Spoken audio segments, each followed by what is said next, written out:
দেখতে পাচ্ছেন চট্টগ্রাম মেডিকেলে আমরা দেখতে পাচ্ছি ডেঙ্গুর লক্ষণ নিয়ে অনেক জন কিন্তু আসলে চট্টগ্রাম মেডিকেলে চিকিৎসা নিতে এসেছেন।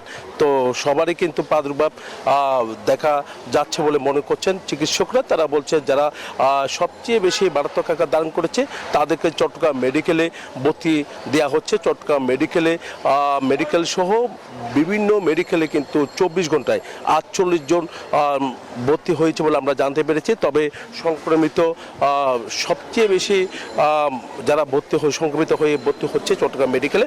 তো এখানে যারা এসেছেন তো লক্ষণটা সবচেয়ে জ্বর, কাশি, এমনকি বিভিন্ন ডেঙ্গুর লক্ষণ দেখা যাচ্ছে।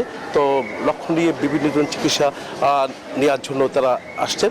তবে চট্টগ্রাম মেডিকেলের যে ডেঙ্গু ওয়ার্ড রয়েছে, ডেঙ্গু ওয়ার্ডে কিন্তু একের পর এক করে রোগী ভর্তি হওয়ার কারণে চিকিৎসক যারা আছেন তারাও হিমশিম খাচ্ছেন। তারা বলছেন যে প্রতিদিনই গড়ে কিন্তু অনেকজন ভর্তি হচ্ছে, তবে চিকিৎসার কোনো ত্রুটি তাদের নেই, তবে চিকিৎসা দেওয়া হচ্ছে। তবে মানুষের মধ্যে একটা কিছুটা সচেতনতা এসেছে।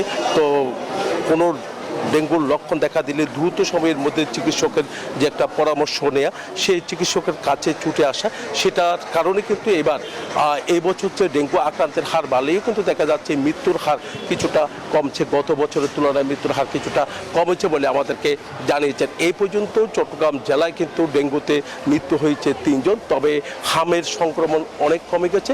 তবে ডেঙ্গু সংক্রমণ আরও কিছু কমতে কিন্তু আসলে যে ডেঙ্গু সংক্রমণ রোধ করতে সবার সহযোগিতা দরকার। একই সাথে কিন্তু আসলে মানুষের সচেতনতা দরকার বলে মনে করছে স্বাস্থ্য অধিদপ্তর। এই ছিল আমার এখানকার সর্বশেষ। ফিরে যাচ্ছে স্টুডিওতে। চট্টগ্রামের ডেঙ্গু পরিস্থিতির সর্বশেষ খবর জানাতে সরাসরি যুক্ত হয়েছিলেন সহকর্মী নয়ন বড়ুয়া জয়।